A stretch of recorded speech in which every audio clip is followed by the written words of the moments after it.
Now the Philistines fought against Israel. The Israelites fled before them, and many fell dead on Mount Gilboa. The Philistines were in hot pursuit of Saul and his sons, and they killed his sons Jonathan, Abinadab and Malki-Shua. The fighting grew fierce around Saul, and when the archers overtook him, they wounded him. Saul said to his armor-bearer, "Draw your sword and run me through, or these uncircumcised fellows will come and abuse me." But his armor-bearer was terrified and would not do it. So Saul took his own sword and fell on it. When the armor-bearer saw that Saul was dead, he too fell on his sword and died.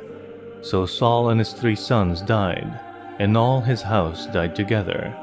When all the Israelites in the valley saw that the army had fled, and that Saul and his sons had died, they abandoned their towns and fled, and the Philistines came and occupied them.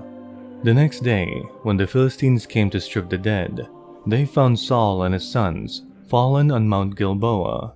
They stripped him and took his head and his armor, and sent messengers throughout the land of the Philistines to proclaim the news among their idols and their people. They put his armor in the temple of their gods and hung up his head in the temple of Dagon. When all the inhabitants of Jabesh-Gilead heard what the Philistines had done to Saul, all their valiant men went and took the bodies of Saul and his sons and brought them to Jabesh. Then they buried their bones under the great tree in Jabesh, and they fasted 7 days.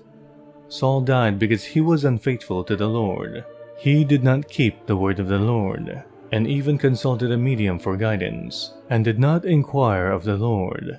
So the Lord put him to death, and turned the kingdom over to David, son of Jesse.